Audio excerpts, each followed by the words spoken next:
this has been a panel that's been started the last couple of years here at the NEWLIFE Expo because there's been so many conscious sexuality teachers that have come forth and have so much to share about interactions on this level, on this sexual level, that most people, you don't hear that. Even in sex education, you don't hear the level of conscious connection, and Tantra's become a very popular word, and it's important that it is a popular word because we need to take that whole understanding of sexuality, sensuality to a new level. And tonight's speakers have not only made it a career, but their life, because they really live this. And I know these people, and they bring consciousness to this practice, and they're going to talk about their experience and what they've learned and what they've researched and how to make us all conscious on those levels. So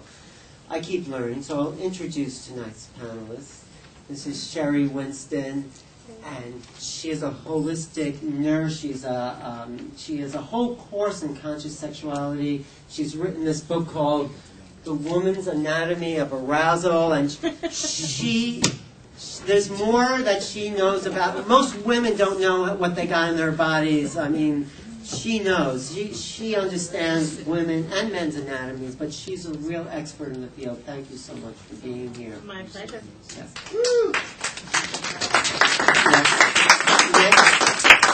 Next to Sherry is Soshi, who has the art of courtesans. And I think it's about bringing consciousness to this whole idea of sexuality and partnership and relationships and how we interact with one that we are connecting with on that chakra. Would that be right? Sounds fabulous. Sounds good. We'll go with that. Let's go with the chakra. We'll Anyway, she's new to the panel, but let's give her a big hand. And next to Soshi is Sam Goodell, who's a relationship coach. He was formerly with One Taste. Is that okay I mention that? Has lots and lots of experience on all levels, physical, emotional, mental, spiritual levels of sexuality, and has a lot to share and really talks from a deep place. Thank you, Sam. And then we have our very own Lori Handlers, whose book is called, what is the book? Sex and Happiness. Sex and Happiness. Oh, yes. And I've written a blurb for it, right? Yeah. I did. I wrote a blurb. It's a really great book about making love in the unknown. That's one chapter. And Lori's taking her Tantra courses all over the country, Butterfly Tantra, and she's a star and a movie star. So thank you, Lori. Thank you. So, last couple of years we've covered many levels of sexuality, but tonight let's go a little deeper because people like Sherry here who really understand arousal. And why don't we start with that whole subject of arousal and maybe give us something that we don't know about. We know what happens when we get aroused, but what happens inside the body that we may not know about, Sherry?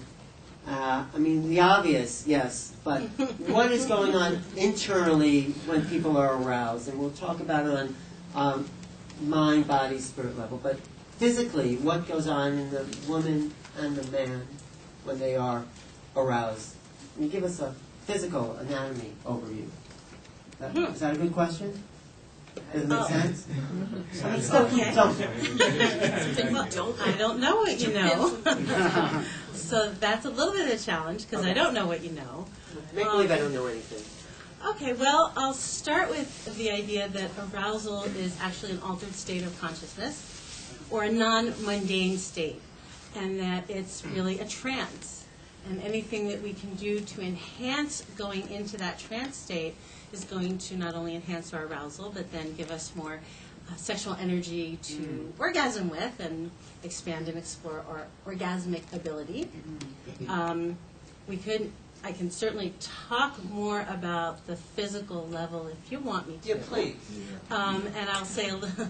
Okay. All right, I will. Well, here, I'll give you this piece because it's a very juicy piece that most people don't know. women have as much erectile tissue in their bodies as men do. So men, Just not all in the same place. and Right? it's a network of structures, and most people don't know about most of the structures, including medical professionals and sexuality teachers. And so when we understand how erectile tissue operates, and we know how penises operate, and the magical transformation that they can undergo, women have pound for pound, inch for inch, just as much of that expandable, arousable, erectable tissue. Where is it? Well,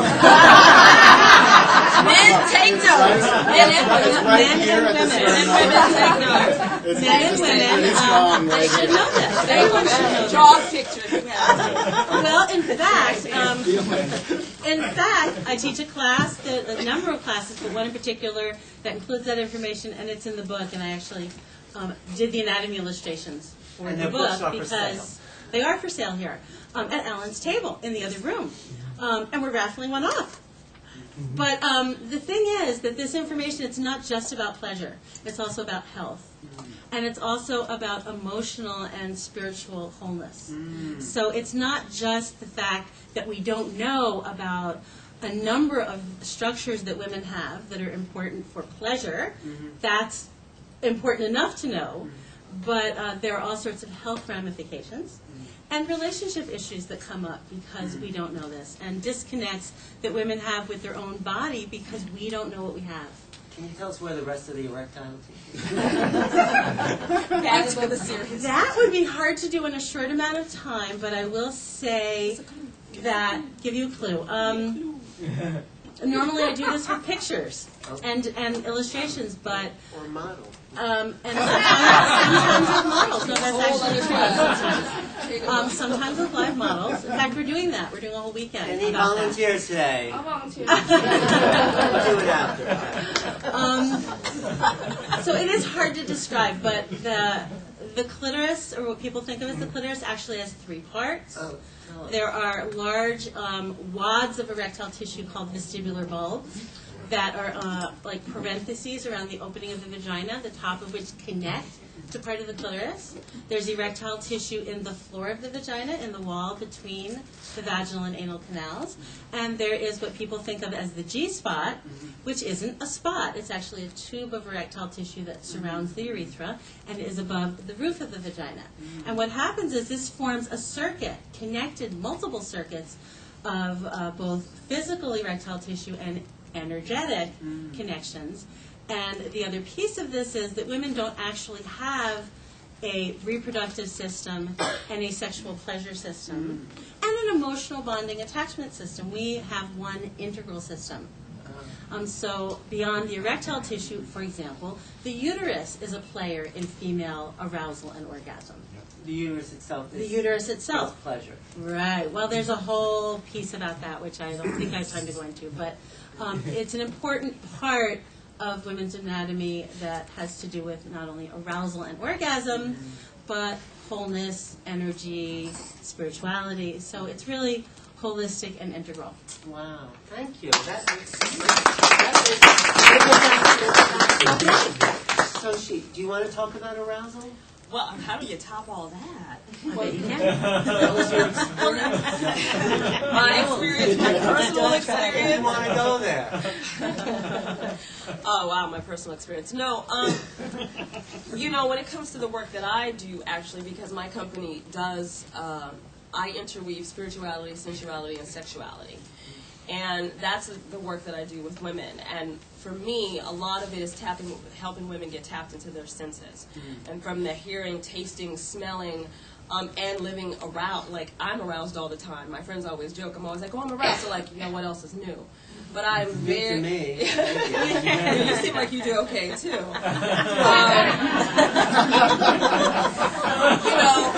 For me, I'm very in touch with my body, and I help women get in touch with their bodies as well, and get them spiritually together, sexually together, and sensually together, so that they can always be on a daily basis incorporating that into their lives. You don't have to wait to get into your bedroom. You can do it at work, whether it's your favorite latte, or whether it's something that you're doing, because there's a way to always incorporate and be aroused and just be excited about life.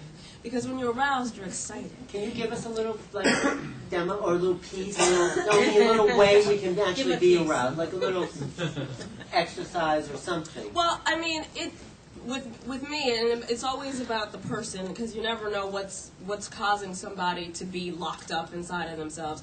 I always tell people to start with food, because that's something so simple to do. Because I really believe in the whole concept of aphrodisiacs. Everybody has a relationship with food, and it's something that you do. Also, the scents that you wear in the morning. So when you're smelling things, and also when you're tasting things first thing in the morning, what is that really gives you joy and really gets you going in the morning? Whether it is coffee, whether it is something that you're eating, take the time to sit down and really enjoy your food and taste everything on your palate. It is so sexy. Food is one of the sexiest things that you can have around you. What are you smelling? I make body products, and I use peppermint, which is an aphrodisiac. I use green tea. I use things like that because it actually opens you up.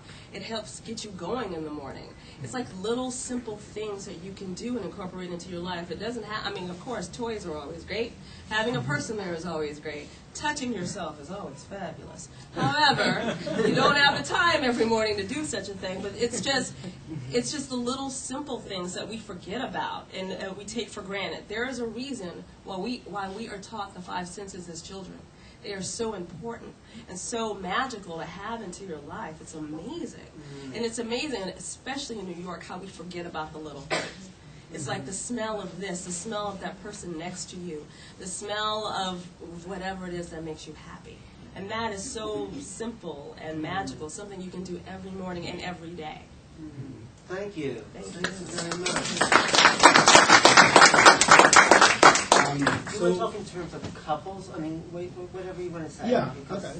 I mean, only because, when you've been with someone for a while, it's like something happens. Well, just go, say whatever. Okay. Go wherever. So, I mean, it kind of segues. Okay. So, what I was going to bring into this piece, and I wouldn't try to top those two in any day of the week, but that we are actually born into a state of arousal.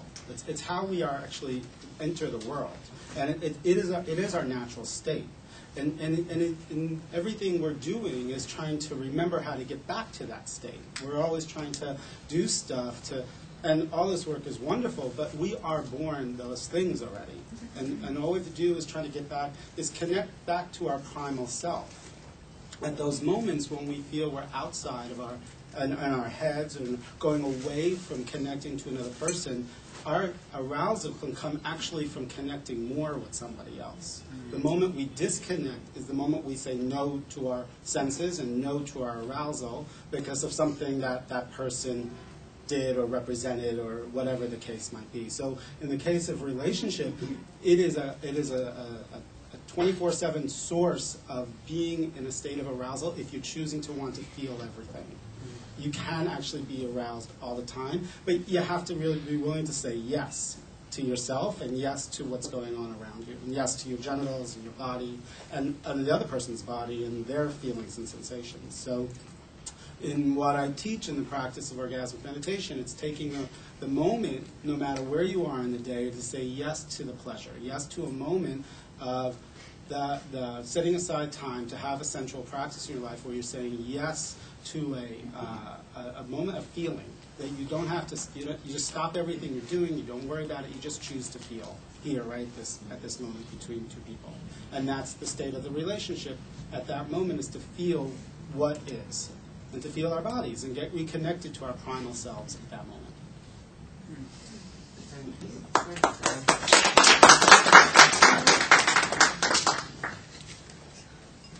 And what would you like me to talk about? Well, actually, taking about what would be interesting is states of arousal, because we're talking about arousal as it's one thing, but it's not one thing. It's okay. Well, Is this? No, this one. It's not one thing, arousal, Lori. It's many phases. So talk about the phases in development. Okay, I'm not sure if I can talk about the phases of arousal. I guess I feel like that's Sherry's turf again. I learned it from her, so I don't know if I'm going to talk about that. And I learned a lot from her. I'm going to just talk about what I consider to be arousal. First of all, I feel that arousal, being sexually aroused, is my responsibility. It's not my partner's responsibility or my partner's responsibility. I either walk around aroused or I'm not. It's kind of like what Sam said, it's a choice. If we're born into a state of arousal, certainly education, religion, and my parents took that away from me. And if your parents are anything like mine, they took it away from you too. And if they didn't, the church did or someone.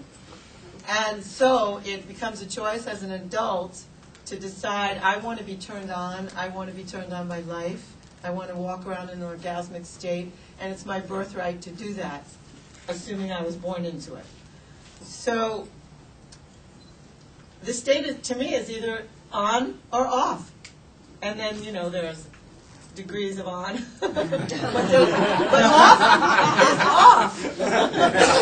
Stuck is stuck. So for me, I do something every morning to get myself excited, and it might be sexual in nature, it might be self-pleasure, or it might just be breathing exercises. It's something. And if I'm in the middle of the day and I find that I'm being stressed out, and or I'm stuck or I'm mad, which in my life I've often found that I was mad. I'm not so much anymore since I learned this stuff. But if I find that I'm just really bonkers, then I stop and I do some more breathing and I do some more arousal. I make myself happy. It's my responsibility to give myself pleasure. So then when it comes to couples, because you were asking that, oftentimes when people get together and they're together for a long time, they lose it. They lose that state of excitement for each other because they become in the realm of the known. And when they're in the realm of the known and they take themselves for granted in a familiar way, they get less excited. I'm not saying everybody. There's probably people in this room who don't. I know a few. But for the most part, people get stuck in a place with each other which is the familiar and the known. And familiarity, they said, breeds contempt. So then they fight. That becomes the turn on. Whatever you have to do to get turned on, you do it, because the body wants to be turned on. So what I think all these people as educators bring to the table is how to negotiate a self-love, a self-feeling in the body, mind, and spirit connection, and also then how to work with that in a state of being with another love. Like a beloved, how could I maneuver that? And how can we, whose responsibility is it anyway? And then how can we... But how do you stay turned on with your partner after 20, 30, 40 years? Many ways. Well, tell me one. Okay, first of all, I'll tell you what I just heard. I have a radio show called The Cafe, and I just interviewed a tantric couple who are really basically, kind of nondescript, whatever. They made a pact. They made a commitment to each other, and this blew me out of my chair when I was interviewing them. They made a pact with each other over 12 years to make love every single morning. So if they have a flight to catch at 8 a.m., they wake up at 4 so that they can keep their pact to make love every single morning. And of course, sometimes they wake up and one doesn't want to. And then they deal with it and they make love every single morning. Intercourse. Yeah. Is that what you mean by love? Yeah, they work through whatever the block is if someone doesn't feel like it to stay connected and present. And that becomes their morning meditation practice. It's spiritual, daily, sexual practice. Wow, what a concept. Just as simple as that. And then they shared some other secrets, which I thought were, superb. So there's one. It keeps them connected to each other as well throughout the day. And excited. And excited. And then there's plenty of other things. I mean, sometimes people invite in another partner. Sometimes people take a tantra course and they learn about eye gazing, and they learn about taking hours and hours and hours instead of slam and bamming. Sometimes slam and bamming is great after you've taken hours and hours and hours. You mix it up. You stay fresh. You bring the unknowns. Yeah. Thank you. You're welcome. And you know, I can do an exercise at some We'll point. do an exercise. Allows everyone. Yeah, we'll do it. That Okay. coincides people. Alright. Yeah, we'll keep that arousal going. Well, let's stay on this. I'm kind of getting excited about this. But if we stay with this, and of course the obvious peak of arousal is orgasm. But we've had sort of this discussion. Is orgasm necessary? Do men want to ejaculate? I mean, I personally like to hold it and build it up and, just keep it up. But because it depletes the body for men, in my understanding. But there's a whole range of discussions about that. I wanted you to say more because I Yes. don't want you to assume that everyone in here knows what you're talking about. Oh, there's a practice in Taoist sexuality where instead of the men releasing the sperm semen, they pull it up the back and sort of up the channels. It's called the microcosmic orbit. You can pull it up, and there's other methods called the cobra breath.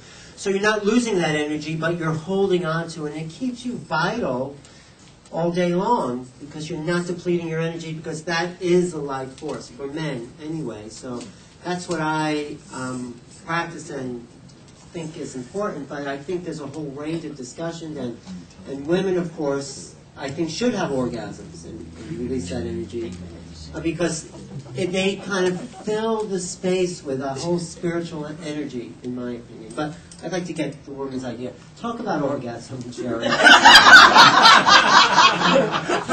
And tell me, do you think some of what I said, Well, I think the first thing that's important for men to understand is that orgasm and ejaculation are not actually the same process. Right. Thank you. Now, most men have always done the two things together for so long, they think it's one process, but it's actually two, and men can learn to separate them. So that means men can have orgasms without ejaculation, and you can have just as many as we can. Really? Just Yeah. as good? Do they feel just as good? I don't live in a male body, so it's hard for me to compare, but it sure seems that way. Okay. So I think it is worthwhile for men to explore and experiment with techniques to separate those practices out, so that they can explore multiple orgasm, full body orgasm, expanded orgasm. Both men and women have remarkable orgasmic capacity, and I think most people have no idea what's possible. They don't. They don't. And if you do have an idea of what's possible, then often people feel bad because they can't do that. And what is most important to get is that all of this stuff is learnable. Right. And just like learning to play the piano, you don't feel broken if you don't know how. And if you want to learn, you can. The more kinds of music you're exposed to, the more you know what your instrument is capable of. But to become a virtuoso musician takes time, practice, practice, practice. Well, can you just tell us what people are capable of that we might not have any idea about? Sure. You can have dozens and dozens and dozens of orgasms, or orgasms that go on for not only minutes at a time, but basically you can get in an orgasmic state and just hang out there for an hour or more. Nice. Nice. Women can learn to have ejaculatory orgasms. Yes, we can. Men can learn how to have non-ejaculatory orgasms. You can have orgasms that are centered in any of your chakras. You can have, if you have one in your heart, it's a love-gasm, and ooh, that is yummy. How do you get it to the heart then? Well, I like to think that we all came equipped with this wonderful toolkit. And the tools are in the different pockets. One is the body tools, the mind tools, the heart tools, and the spiritual tools. But like learning to play different instruments, the ultimate goal is to make amazing music. So it's not really about the techniques ultimately. But learning the techniques is really useful because when you learn the techniques and how to play your instrument and the different parts of your instrument, then when you go into that improv, really amazing things can happen. So the foundational toolkit in our body is our breath, which we've talked about, and sound, and movement, particularly our pelvic floor muscles, our vision, and then there are tools of the mind, how we focus our attention, tools of the heart, how we love. Those are skills that we can learn. Spiritual skills, how we make things sacred.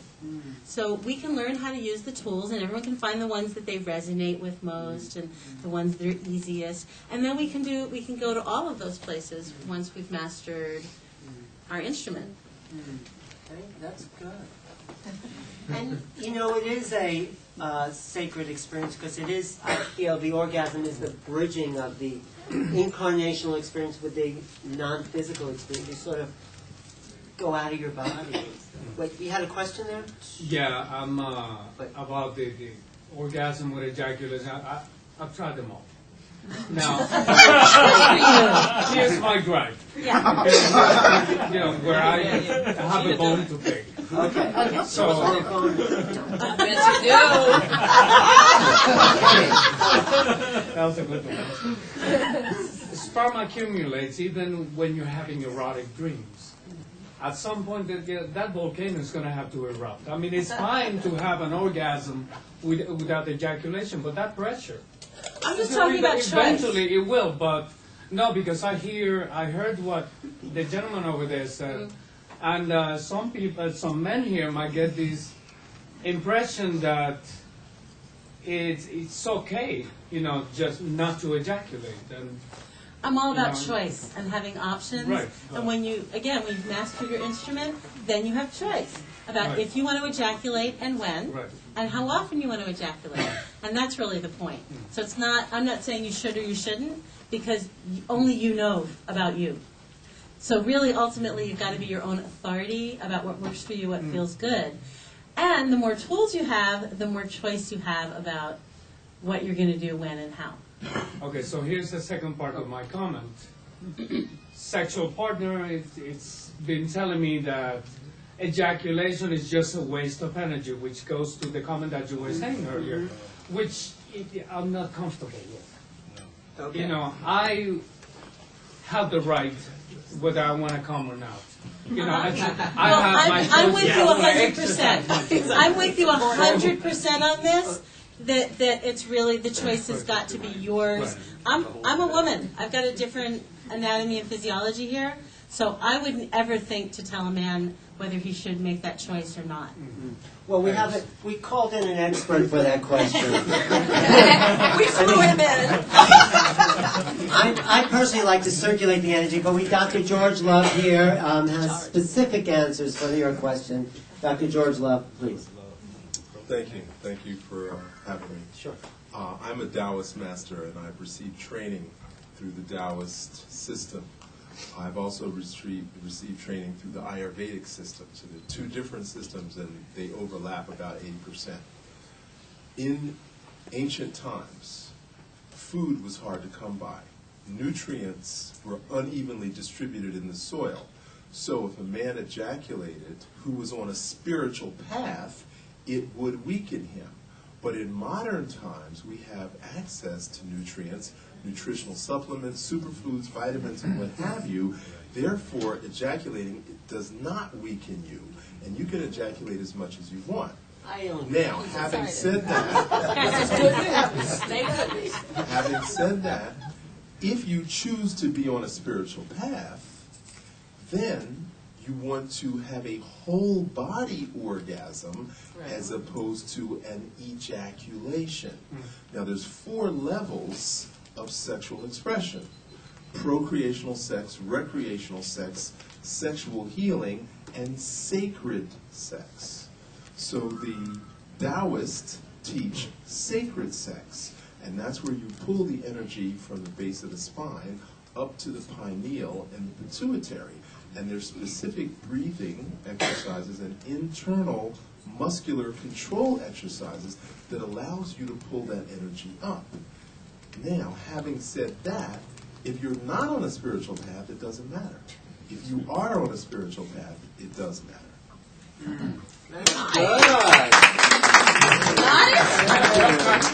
got here just in time. Thank you. I know, it's like, Yeah, well, I just have to say, I feel ejaculation on any level does deplete the body because we're losing some nutrients, but we can build it back. But that's just my Sam. And then we'll, So, if there's a place where it sounds, and I don't want to put words in your mouth, but if there's a place where you're struggling, or you're checking this one out, or you're not feeling right about it, any place in the way, then my suggestion to you is that's the place to slow down.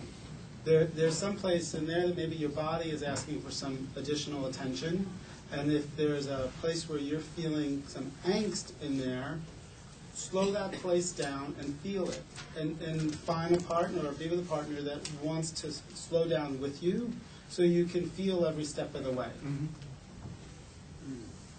Yeah, I had a little to add to this also.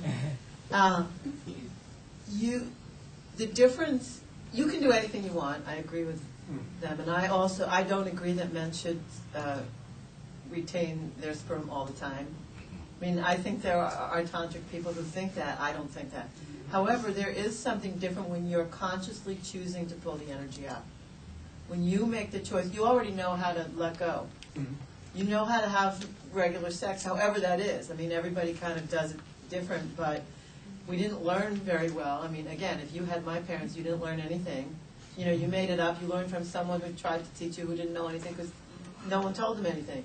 So who knows what we all know about sex. But here's the thing. You know you can release semen. So if you were to practice, for example, in my courses, I give people 21 days of homework. It takes 21 days to form a new habit. So I ask people to self-pleasure for 21 days to 3 peaks of almost going over the edge, but not going. How many people here have done the homework from my class? You know, see? So I give you 21 days of homework. 21 days isn't going to kill you. It's not a whole lifetime. It's like 3 weeks. It feels like a lifetime. That's right. Where you train yourself to see what it's like to pull it up. And by the way, you don't always succeed. Like sometimes you go over and you come. And so I ask people, if you really want to be straight about it, start again from scratch, like 21 days from the time you come, until you can actually master your own body and give yourself the option of getting that in, like more than mechanics. Then when you're actually in a situation where you're having sex, you don't have to go in your head to think about what you want to do here. You actually could go this way or this way, or somewhere in between. You start dancing, like really dancing, rather than learning a step. Okay? And then it becomes totally your choice in every moment what you choose to do, because in that moment you're riding your own body's feeling and your own body's intuition and all the rest of it. wait, just let Soji say something. No, because I mean, I don't have so much more to add to this because we don't want to keep beating this like a dead horse. But I mean, I just really want to talk to the women because I want to piggyback on some of the things she said. You know, I have clients call me at 3 in the morning. I just had an orgasm, and that makes me the happiest coach ever. I coach mostly women, but now men because men wanted to work with me. You know, women, the one thing I will say, anything you can get from any of this is make sure you talk to your partner. Right. Don't hold back. A lot of times we hold back on saying what we want and what we need, and they're not going to know. They can't read your mind. So if you take all this information, but you really have to communicate with who you're with. And, you know, going back to the slam and, you know, hit it, quit it, slam it, whatever. You know, we become such a, I mean, I watch porn, I'm not going to lie. We become such a, between the movies and porn, hit it, quit it, people are trying to emulate those scenes. You know, take time to listen to your partner, and there's a middle ground somewhere too and all of that. You know, your partner saying, you can't do this, blah, blah, blah. It becomes frustration and a lot of difficult conversations. And if you can find a way to just talk and find that middle ground as well and slow down and get into your instruments, like she said, that's amazing. Well, that's why I wanted to come here. Yeah. Just one day. Because I'm getting to a point in my life when just sex I feel cheap. I just I shortchanged myself. And I said, okay, so I bumped and I ground and I came and and that's it. So is there more to it? Good question. Than this? Yes, Good okay. question. Oh, Sam. movie expert. Go ahead, Sam. So there's, I think there's definitely evolutionary stages of sex and where we sex from and how we sex and it grows as we grow as individuals. Our sex grows with us. It becomes more mature. It takes different routes. It wants different things, and we have to listen to that along the way. So we're in relationship with our sex. It doesn't exist somewhere kind of on the side when I get around to it, or now we're going to fuck, or whatever. Now my sex is here. I'm in full relationship with my sex, and I'm full relationship with my partner's sex. I'm in real time relating with that sex. So and the most profound sexual experiences that I've had were when it was going all night and it was slow. It was so slow, it was like watching paint dry slow. But in there, I was able to feel everything along the way and not miss a beat. We've become like stones that you throw on a lake, and you skip a stone and it lands every 5 feet. Well, in between those places it's landing, there are sensations to feel. And we've gotten into this place, like Yolanda was saying, and other people were saying, that we're missing those places to feel from. So if that's what you're feeling, if that's what you're craving, listen to your body, and take on what I call research. All right, and I think Sherry was saying this. In the place of research, there's no wrong. There's no mistakes to be made. There's nothing that you can do wrong. You're just researching from an open space. And so whatever you learn along the way, you've learned about yourself, you've learned about your partner, you've learned about your life, your sex, you're about who you are as a person. Keep a journal and really go into this place from a conscious, intentional place that you want to research every place along the way in your sex and your body and how you feel. Great, Joy. Okay, I want to agree with what he said. That was very beautiful. From the Ayurvedic standpoint, the purpose of sex is a heart-to-heart connection. The tip of the penis is connected to the heart. The bottom of the vagina is connected to the heart. The base of the penis is connected to the kidney. The entrance to the vagina is connected to the kidney. And the middle of the vagina and the middle of the penis are both connected to the liver. So there's a heart-kidney-liver connection. So when you do it slow like that, you're actually connecting energetically. Now, the heart is up here. The bottom of the vagina is a good 18 inches away. So you have to be able to project energy from the tip of your penis 18 inches past where it can go. And that's why Qigong is the foundational practice of sexual alchemy. And that's what the Taoist teaching is all about. It's how to project your sexual energy past your physical body so that you can actually make love up here. And if that's someplace you'd like to go, we can teach you. Oh, I'm sold. What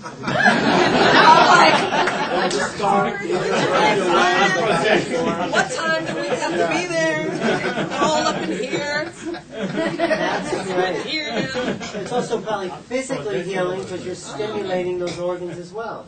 Well, there is a sexual healing technique, and there's 8 particular techniques just for that. And we start off doing that fully clothed.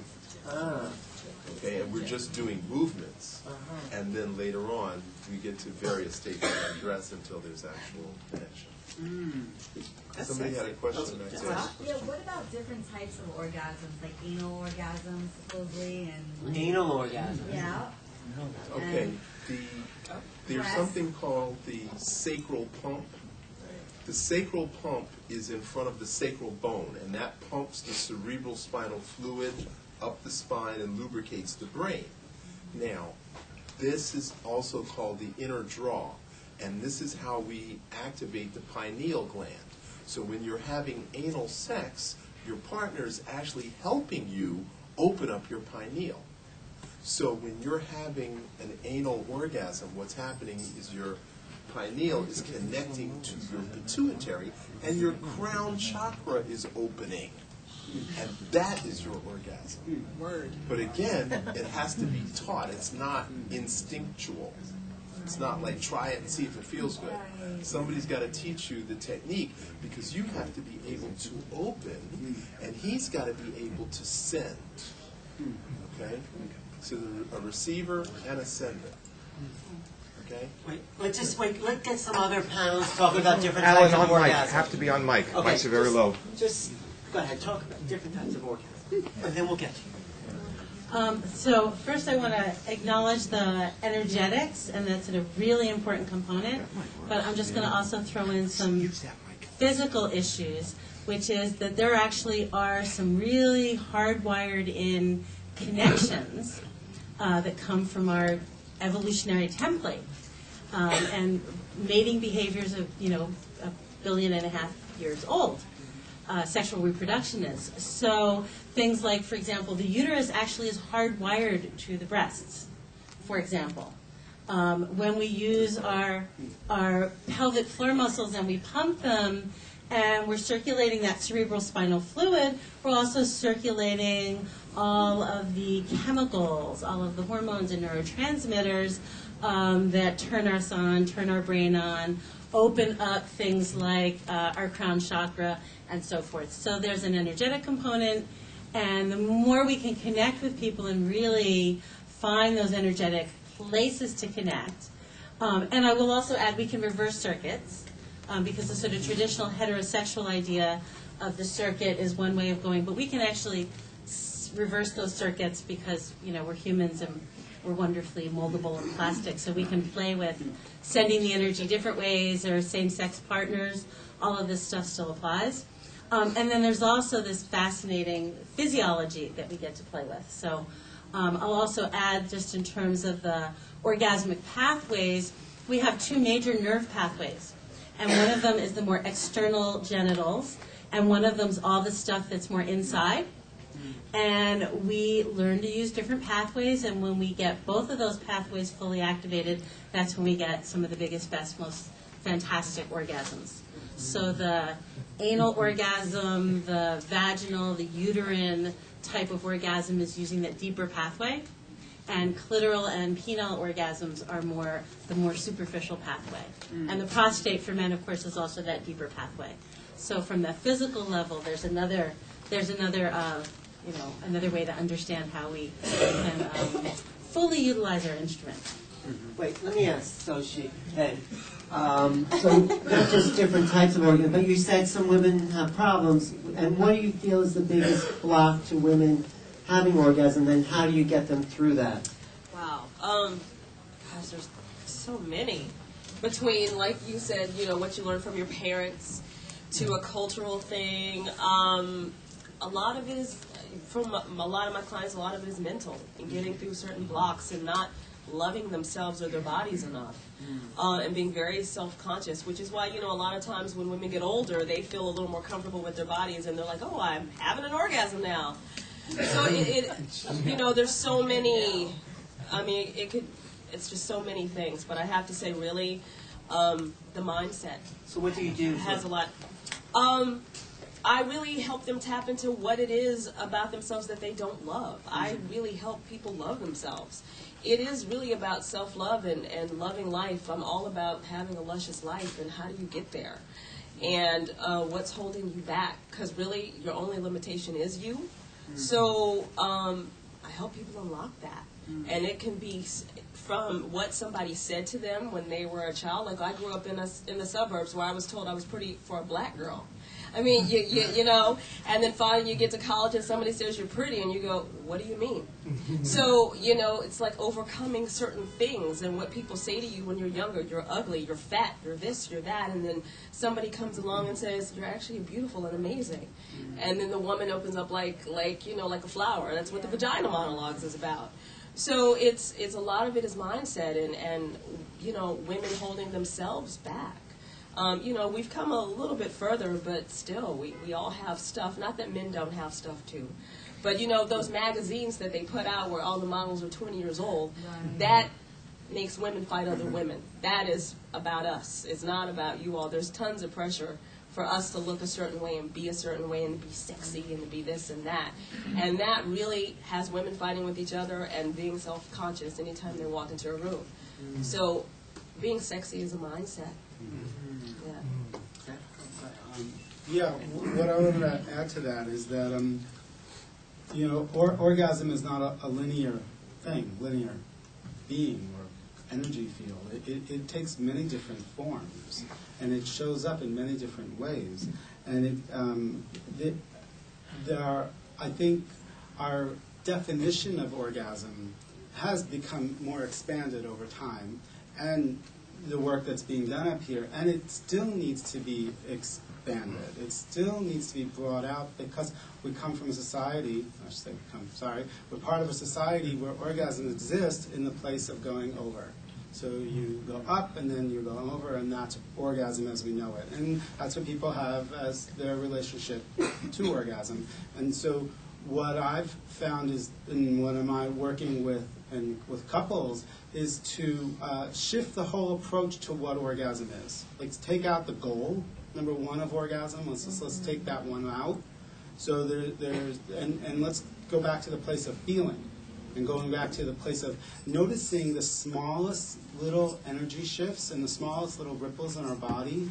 The way I define orgasm and the way it's used in the practice of orgasmic meditation and deliberate orgasm is the moment that the involuntary is activated, which I think Sherry talked about that in a different form. But our bodies are in a constant state of orgasm. But in times that our bodies will go into an involuntary state. And we won't know what happened. Like, whoa, what's that? Whoa, what's that? And as a guy, I can totally feel that too. And I can feel that in relationship being with a woman. Like, whoa, where did that one come from? That's orgasm. And if we're willing to put our full attention on that, we can actually expand it. Laurie, one more. Well, I need my glasses. In my book, the very first part of my book, in the introduction, I have a quote from Billy Crystal, and it says, "Women need a reason to have sex, men just need a place."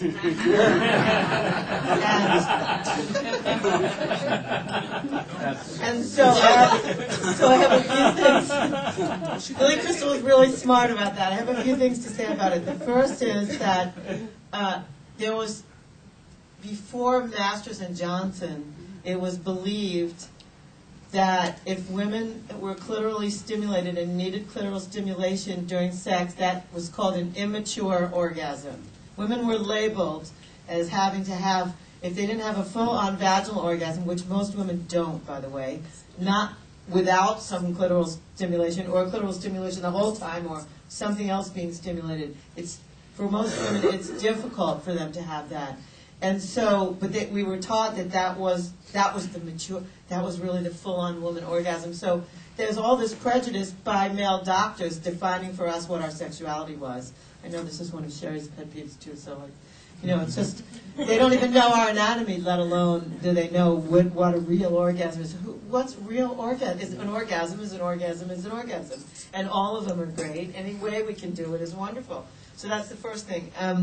The second thing I noticed about myself, and I now notice it in many of my students, and when women come in, they're pre-orgasmic, like they can't seem to orgasm, I say to them, you're probably not breathing. So what I know is, in the beginning of my sexuality, at first when I was much younger, like 18, 19, whatever, that's around the time I got really sexually active, and I had lots of orgasms, and then I got some opinion about it. Like when I was in college or something, I got some attitude from my roommates that I was too sexually active. So then I would, if just at the point of where I was going to have an orgasm, I would be like this. And I'd have a thought, oh, I'm going to, and then I wouldn't, because I wasn't breathing, and I was in my head thinking I wasn't feeling my orgasm. So a simple thing came to me about that, which is, if I make sound, and we'll have a chance to do this soon, but if I make the sounds, ooh, and I hear myself making the sound, that's my exhale. The sound is my exhale. Then it forces me to inhale, and then I make the sound, ooh, ooh, ooh, like that, or ah. Then I know I'm breathing, and when I don't have to, there's no thinking then, I know I'm going to have an orgasm, because the air, the breathing is making the nerve endings and all the little synapses happen, and I'm going to have an orgasm. I feel it. And we have, you and I have a video of us having them. Yes. The third thing is something else about what Billy Crystal said. I feel women have a different apparatus, like women in terms of seduction need to have their mind stimulated, like they have to have ideas, pictures. It might need to start long before the sexual act, like some kind of foreplay other than actual foreplay physically, everything, all kinds of things. It's like a kind of a seduction that women need to get themselves fully aroused. It's more than just touching. And finally, for both, for women and men, I feel it depends on receiving. And in tantric practice, women and men learn to receive in greater quantities than they ever learned to receive before, so that it becomes a surrender. And when it becomes a surrender into really being able to receive, being so open and expanded, all control is gone. That's why I take people to India, so they learn surrender. Because the Western mind does not want to let go. So that's pretty important, too. Thank you. Thank you. We're going to do some ooh-ahs in a bit. Let's go. One question. Yeah, please. You want? Since we have such a learned panel about sex up here that I've never really experienced before, but I did experience. Somebody mentioned healing sex, and I came across something called the cathartic orgasm. And I did this personally too, not on purpose, but when you're physically exhausted, so forth, and mentally exhausted. The orgasm that happened was something like a Janoff's primal scream, where you actually, when you actually orgasm, the emotion comes right out of your body and comes out of your mouth autonomically, and you can't stop for a long, long period of time. While you're orgasming, you're screaming. It's just a sound, this goo sound you're talking about. It's a nice sound. It's not a scream. It's just a beautiful sound, and you just go. It's autonomic. There's nothing you can do about it. Did someone teach you that, or is that something that just happened? Well, it happened because I think I was completely mentally exhausted and physically exhausted, and all this pain came right up from the solar plexus area, and in here all the pain and emotion came out. Unfortunately, it comes back. Eventually, as time goes on, you experience more pain. But it got rid of it. So maybe that's a healing orgasm. I don't know if anybody knows anything about this. I call it the cathartic orgasm. Do you have a question, though, within that? Do you want to know? My question is, does anybody know about it? Anyone know? Oh, Dr. George. Can you repeat the question? The question was, is cathartic orgasm actually healing? And the answer is no. No? No, it's just another kind of an orgasm. But is an orgasm healing? Well, temporarily, momentarily, it's not really healing. Healing is where the problem is resolved. Okay? Now, there's some healing techniques, such as massage, where you have to get regular massages, or fasting, where you have to fast on a regular basis.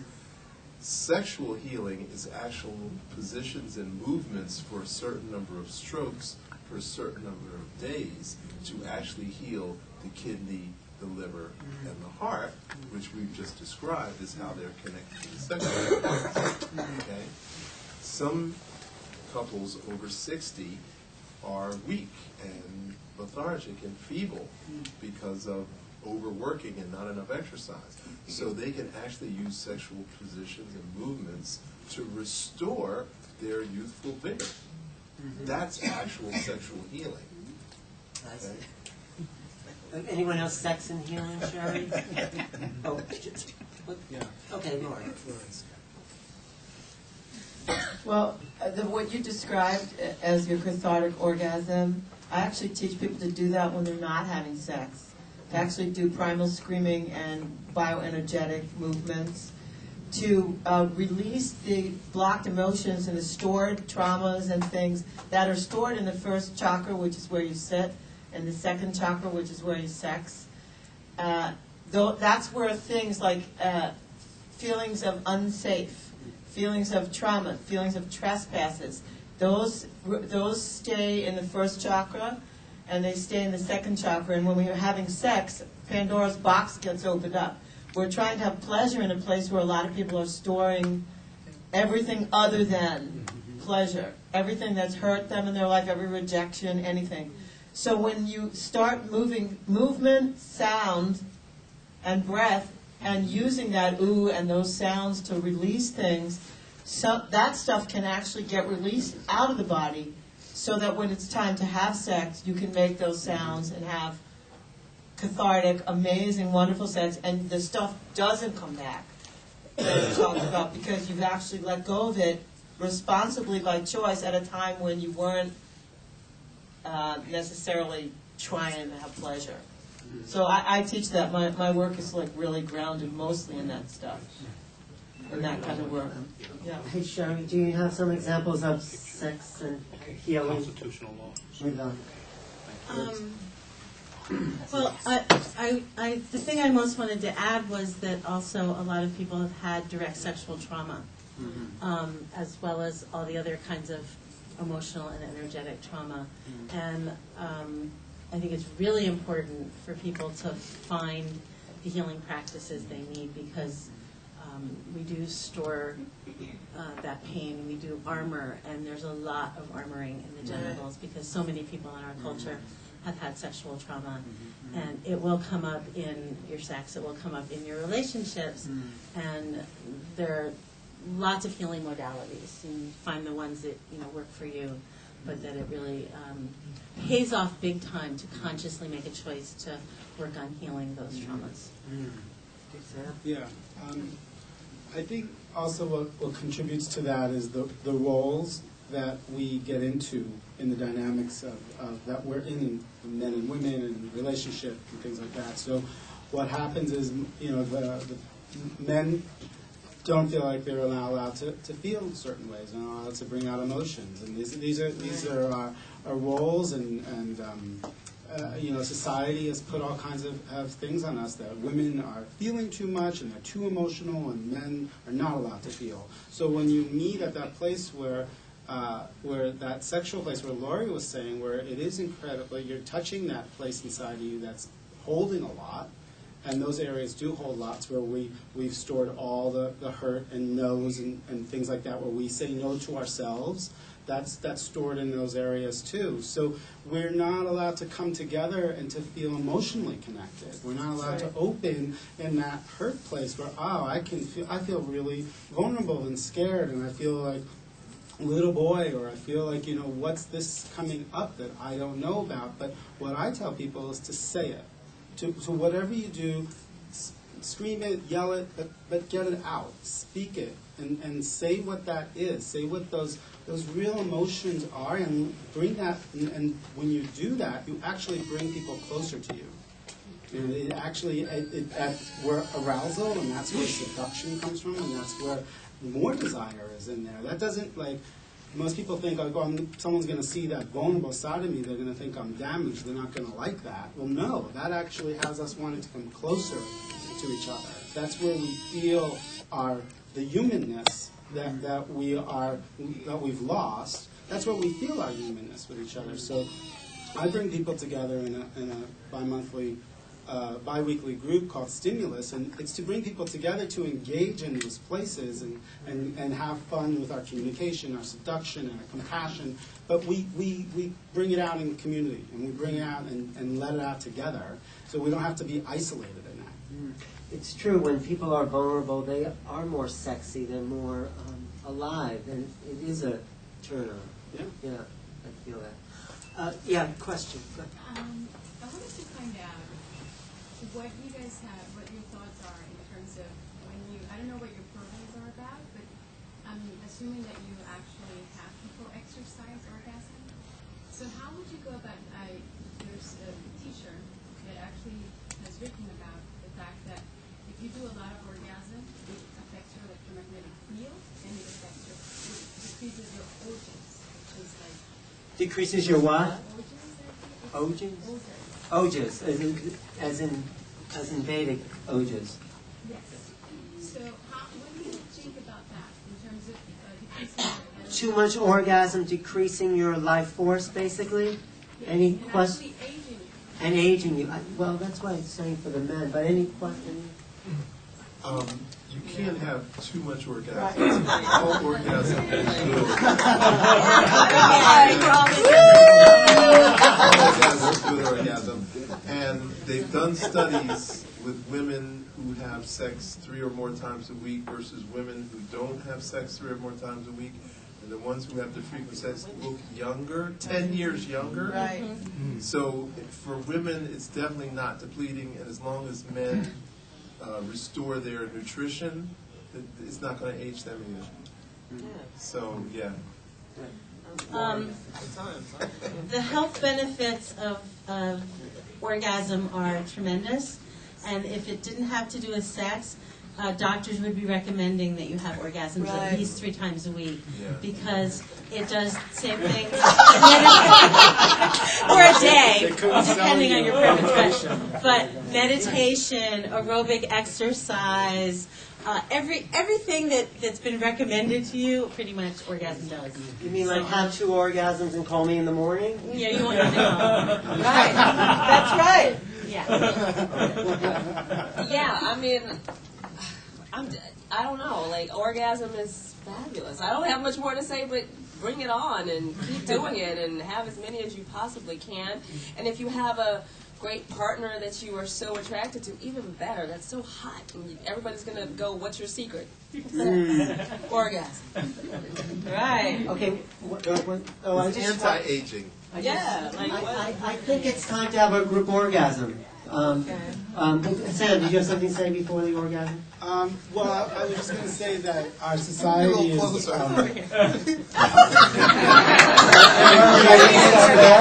That's what happens when you put a sex panel together. Let's come away from each other. We're going to have you in the middle, is that okay? Fine by me. Okay, so our society is built on pain.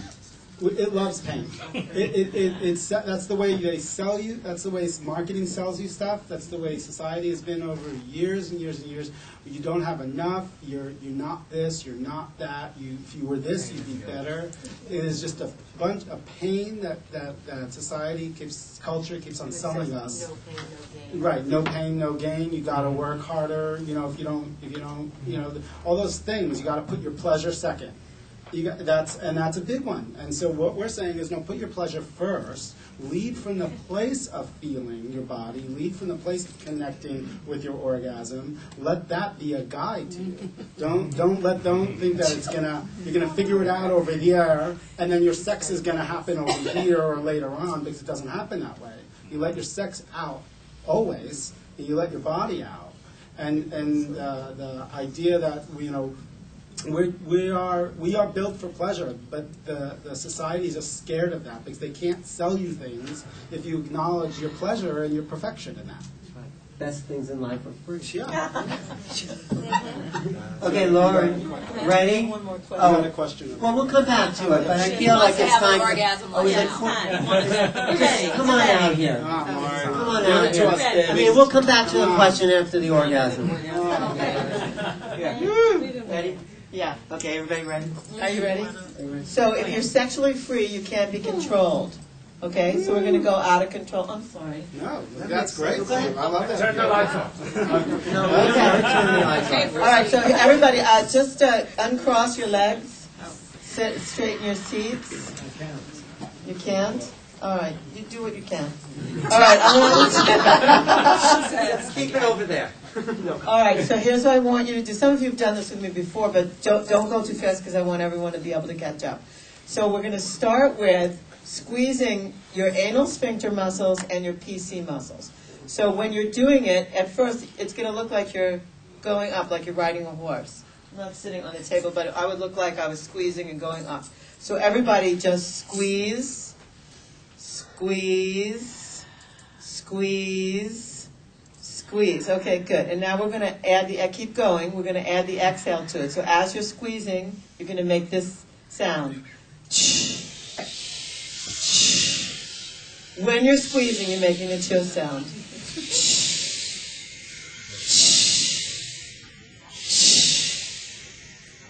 Now we're going to add the ooh and ah to it. So ooh, ah, squeeze on it. Ooh, ah, ooh, ah. Now faster. Ooh, ah, ooh, ah, ooh, ah, ooh, ah, ooh, ah, ooh, ah. Now close your eyes. Ooh, ah, ooh, ah, ooh, ah. Faster. Ooh, ah.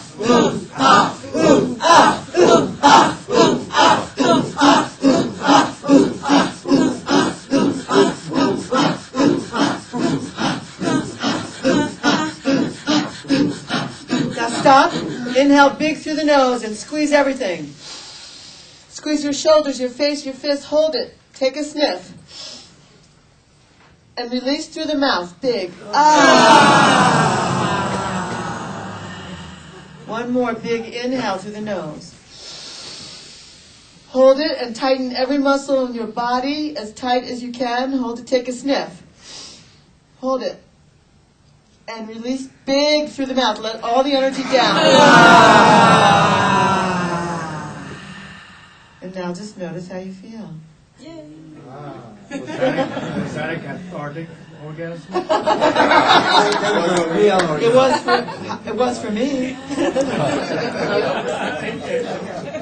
Oh, that's good. Good for me. How are you feeling, Sherry? Good. She sounded like she was feeling real good. Okay, I felt it over here. The question. Oh, question. Stay in that orgasmic state, though. Come, stand up. Oh, I think this is a very bad question, but I heard There are no bad pain, questions. pain and sex can be manufactured vibrations. Pain and sex, you're Yes. saying? Can be manufactured? Vibrations. There is pain on sex and there is sex on pain, and it can be manufactured and actually influence societies in a negative way. Wait, so the question is, I'm not getting It's it. not anything that anybody. Wait, so heard you on the can cause planet. pain and sex and influence society through the sex in a negative way? But through vibrations are being manufactured. Oh, to use the sexual energy to negativity to No, the rest of the world. I would say like Each other. governments. To what? or Governments. Governments. Oh, so you can use the sexual energy to put a negative force in the world, negative vibration. Yeah. That's the question. Is that, what's the question? If the government puts these vibrations of pain and sex into the society, they can affect the natural process of sex and pain and Look at affect us. the society as a whole. So we're here to overcome that. Yeah. And that's why these people are here. So you want to comment about I that? want to know if anyone on the panel have heard about it or know anything. We live with it. Yeah. Well, talk about it. Here, George. Okay, the government is guilty of a whole lot of stuff. But having children is like a requirement for the continuation of society. And through prostitution and negative images of women in magazines and television and, you know, movies and 42nd Street and what have you, it's already there. I don't think they have to do much more to make it worse. You know, so it's very doubtful that the government is sending that kind of stuff to have pain and sex. There is legitimate something called vaginismus, which is painful sex, and that has to do with lack of trust. So if a girl does not trust her father, if she's been violated spiritually by her father, which we call emotional incest, it doesn't have to be physical incest. If it's emotional incest, then she can have vaginismus or pain during sex. And if a woman is forced to marry a man because of family obligation or what have you, or whatever they call that, marriage in India and what have you, arranged marriages, there can be vaginismus or painful sex there as well. And that's more societal pressure than any type of government sending stuff out. Okay. Any other comments for anyone? We'll take we'll take more questions. Any other questions? Or George, you want to lead a Taoist sexual energy practice? I'm not allowed to unless people are on that particular path. You know, I can talk about it, but I can't lead a specific exercise. Oh, yes, I can. Okay.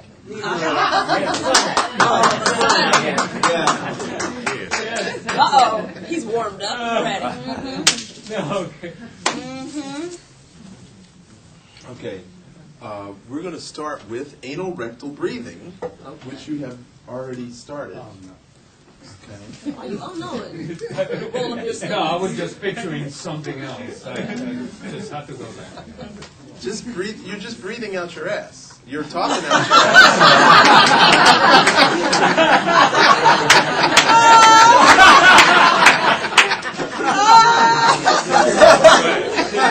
Okay, these are saying Just breathing out your ass. Okay, everybody sit on the edge of the chair.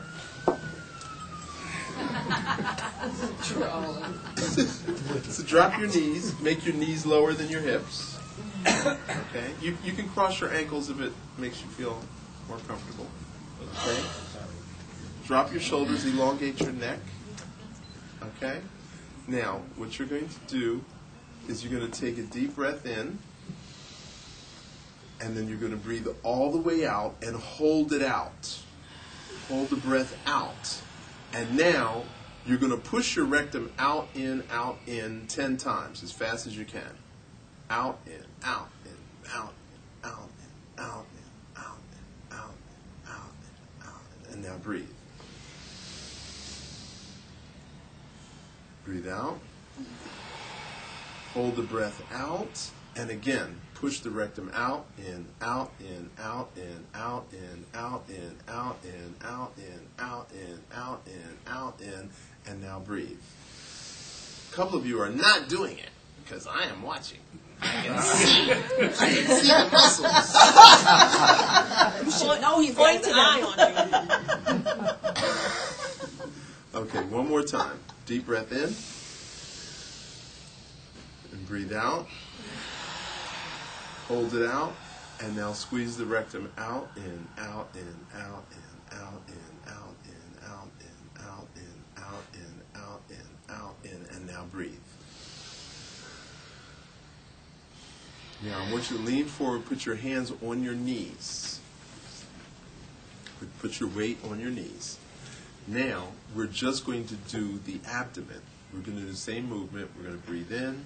Breathe out and hold it out, and then you're going to push your stomach out and in 10 times. Okay, breathe in. Breathe out. Hold the breath out, and now push your stomach out, in, out, in, out, in, out, in, out, in, out, in, out, in. And now breathe.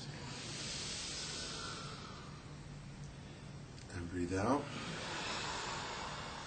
Hold the breath out. Again, 10 more times. Out, in. Out,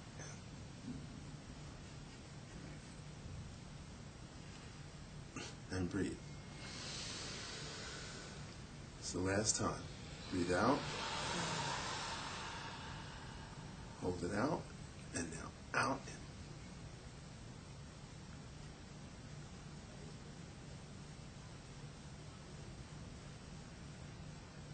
Okay, now breathe. Now, what we've just done is massaged all of the internal organs from the bottom of the ribs all the way down to the rectum. Okay, some of you are aware of Kegel exercises? Yes. Now, our objective in this is to be able to isolate all of the different muscles that are utilized. Okay? Now, we think of only of the vagina. Some people know about the 3 rings. Did you talk about the 3 rings? I didn't talk about You didn't talk about it? Bring them. Bring it. Bring the You didn't talk about the 3 rings? Okay. So inside the vagina, there's 3 circular bands of muscles. And so we use little eggs, Benoit balls. Is it anybody not familiar with Benoit balls? Yeah. Everybody's familiar with those? No? Okay, well, they're little, I guess, inch in diameter balls. Sometimes there's 2 of them, or sometimes there's 1, and you insert it into the vagina, and then you push it out, and you push it in, you push it out, so until the muscles of the vagina are strong enough to actually suck it in and then expel it on its own. Now, with this anal rectal breathing, we get to the point where we can sit in a tub of water and we can suck water into the rectum and expel it. Okay? It takes a couple of months, but you can get to that point. Now, what is the purpose of that?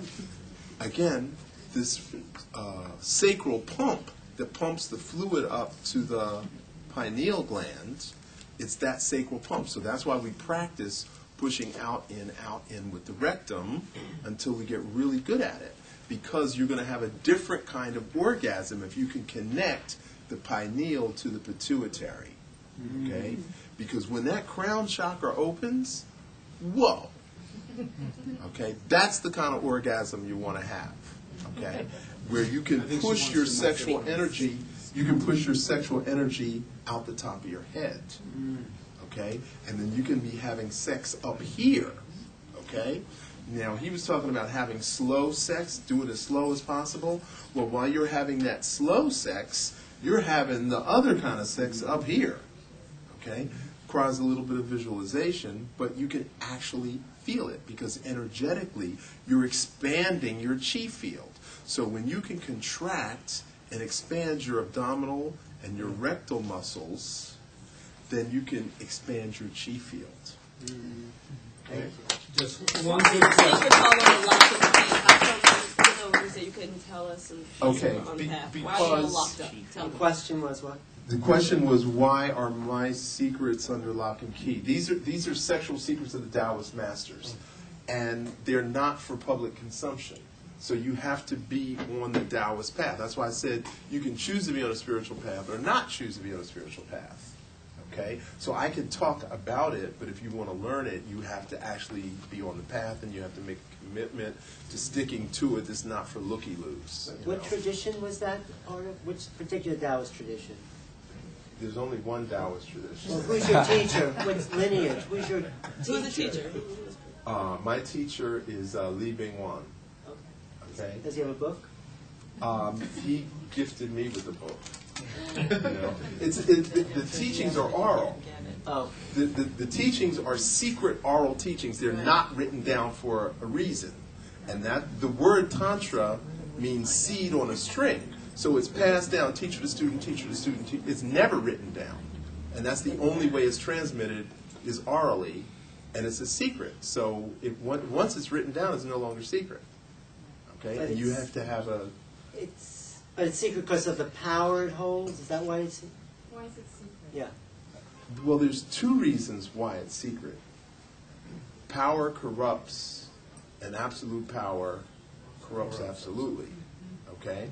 So there was a king in India who used sex as a way of gaining power. And you went to visit his temple, right? The Which temple? Chandala kings, you mean? I don't know who you mean. Khajuraho? Oh, I know who you mean. The king, he before he made Taj war. Mahal. No, not the guy who built the Taj Mahal. It's in East India, I believe, or North India. I can't remember where it is. But before he made war, he would have sex with 100 women. And he'd have all his soldiers do the same thing. And then they would go out and make war. Okay? You'd think that That's- would cause him to not want to go And in. I lose. Just think. That's misuse of power. That's misuse of power, and that's why it's a secret. So I'm a master in 2 different traditions. One is the Hindu, or the Ayurvedic tradition, and the other is the Taoist tradition. Okay? So I don't know what to tell And you. you're Wait, we teaching had- others to carry it on. Yes, of course. So you have students. Yes, I have students. We have a question here. Go ahead. Okay. So Taoism and Tantra are not the same thing? No. No. Taoism and Tantra are not the same thing. If you really study Hindu Tantra, they will tell you that they learned it from the Chinese. Okay? Is there sexual healing in both, in Taoist and Tantra? Yes, there is. Okay. We have I to start think to they- wrap I it guess up. they're from Egypt. But Okay. thank you, George. Dr. Okay. George Love. That was good. Yeah, we could go on and on all night, which is what they like to do. That's what sex is all about. But they're telling us we have to go out. So I'm just going to start there with Lori and tell us about the movie and the book and the play and the television show. Is this work now? Yeah, okay. I do 3 levels of workshops: bliss, ecstasy, and initiation. I do them here in the New York area, although I don't reside here. I have a book called Sex and Happiness, The Tantric Laws of Intimacy. I have various other CDs and DVDs, and I'm the star of a documentary called Tantric Tourists, which is opening at the New Realities Film Festival, which is run by Alan. I have tickets right here. On April 8th at the Sabood Center. And I also, if you want to find out about Tantra in the privacy of your own home, if you don't want to go to a class, some people are very shy, I have a show called Tantra Cafe. You can go to tantracafe.com, or you can listen to webtalkradio.net, and you can pick up lots of information from the many, many tantrics that I've interviewed. Some of them are on this panel. One of them is running this panel. I've interviewed so many people in the tantra world, in the world of sexuality and everything related. You could get a lot of information that way and learn a lot. So I welcome you to any or all of the above. And I have a table right on this floor, on the 3rd floor, in the bookstore. Butterfly Tantra, I'd love to see you. Thank you, Lori. Yes.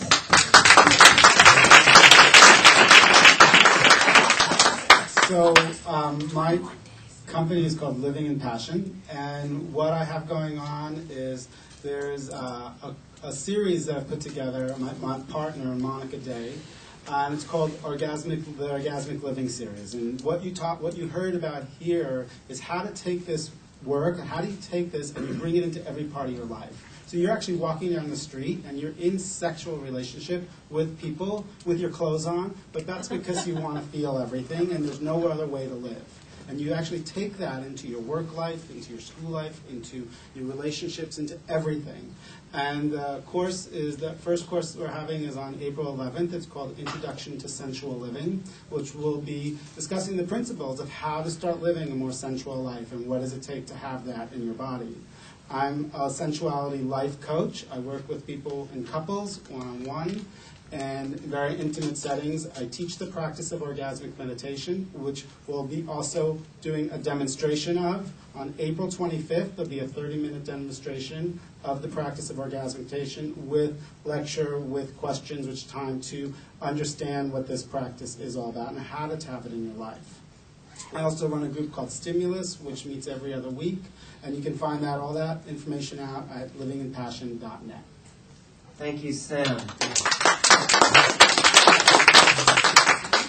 Once again, my name is Yolanda Shoshana. You can call me Shoshi. My website is lusciouslifestylediva.com or courtesancoach.com.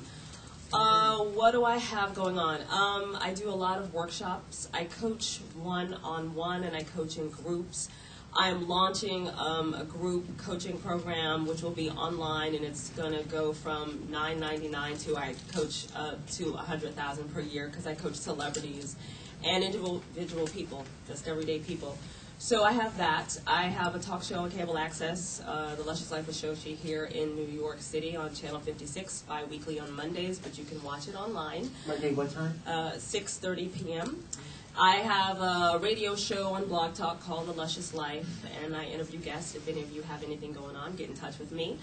I also, I am starting something called the Modern Courtesan Salon, which will be a social and networking group, because there's lots of networking groups for women in the city, but a lot of them leave a lot to be desired. And I want to do something that is going to bring together sensuality, spirituality, and all of that, and it's going to be fabulous. I have great women coming, and I got to wrap it up, unfortunately. So, No, it's okay. No one's coming into this room, so we'll just take your time. So I contribute to a lot of things online and offline, and I'm an expert on TV and radio. I get around a bit, and I just filmed a pilot about sex and relationships. So we'll see what happens with that. So yeah, I coach people around the world. So no matter where you live, I'm happy to work with you. I coach women, and now I coach men, and I will be matchmaking and doing some singles events. So if you're single and you're looking for love, get in touch with me. I also officiate weddings in the city. One of my favorite things to do. And I make body products. My product line is called Modern Courtesan by YS, and I use a lot of aphrodisiacs and exotic flowers in my products. And it's getting around. So that's kind of me. Luscious Lifestyle Diva. Yeah. Thank you for doing that. There's some busy people up here. So, my business is called the Center for the Intimate Arts. You can find the website there at intimateartscenter.com. I have a curriculum of over 50 classes I teach at this point about sexuality for everyone, men, women, singles, and partners, as well as some relationship classes and other things. I travel all over this country and other ones teaching. I have a bunch of things coming up in New York City, including I do have a women-only class happening Monday night at Coco de Mer, a new sexuality boutique that just opened in the city called Getting Off on Giving Head. It's learning how to come from giving oral sex. That's for women only. That's happening Monday. I am going to be back in the city working with Anton at Sexy Spirits, and we're doing a whole weekend about female pleasure and orgasm, and that's going to be really yummy. You're welcome to pick up a card, pick up a brochure, pick up a postcard, pick up a schedule. Books for sale. And I also do counseling and consulting in person and via phone, so if anyone wants to talk to me about holistic sexuality or also holistic gynecology for women, I'm available because I'm actually a nurse midwife, gynecology practitioner, massage therapist, blah, blah, blah. Now I'm a sex teacher, but that's what I do. And my book, Women's Anatomy of Arousal, is available here. In fact, it is available at Alan's Table in the book room this weekend. And one lucky person this weekend will win a signed copy. And if you want to enter that raffle, you can actually do that right in the back of the room with my trusty man over there who will be happy to give you a raffle ticket. And someone will win a book. And if you do get one tonight, I'm happy to sign it for you. I'm only here tonight, but the books will be here all weekend. The book's here too. Books are right here, in fact. Well, they're in this room. You can get a book in this room. And I will say it's for men and women. Let's just say women, owners of the equipment, and those who like to visit and want to give pleasure to the yoni owners. So there it is really directed for both women and men. And there's information in here that's really just not anywhere else, which is just the truth. Anyway, so come visit, and thank you all so much for your wonderful attention. I feel so inadequate. I don't believe it. We don't even know what the secrets. No, come on, go for it, George. Come on. We all want to be your students. Our stuff's written down. We don't even know what's going on. Secret, man. I don't got you got a secret? What's secret? I got a secret. My name is George Love. I'm a doctor of Oriental medicine for 30 years. I'm acupuncturist, herbalist, healer. I'm a Qigong master. I have a book and a video downstairs on the second floor. And I only brought 2 cards with me upstairs because I didn't know this was going to happen. Qigong is the foundational practice for sexual alchemy. So all of your techniques will not yield the results that you want until you get in touch with your own life force, which is, Qigong is mastering your own life force. So that's the starting point, and if you embark on the path of Qigong, then I'll be able to guide you through whichever Taoist path or Ayurvedic, Hindu Tantra that you want to go to. And I will teach you secrets.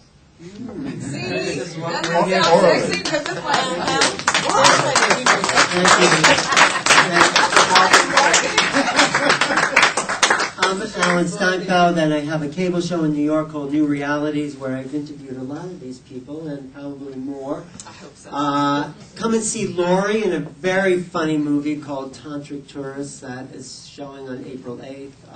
We have tickets right here. Yes, we have tickets, and I'll be speaking also on Crop Circles, a whole different area, on Sunday, and hosting lots of events in New York. So come to the table, sign up on the mailing list. Thank you all for being here. I'll also be emceeing Earth Day with this Earth Day, April 22nd. I'll be the MC, so if you like my emceeing, come.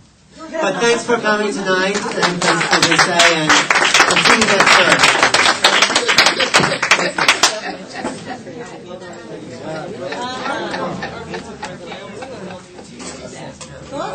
Is that good? Yeah.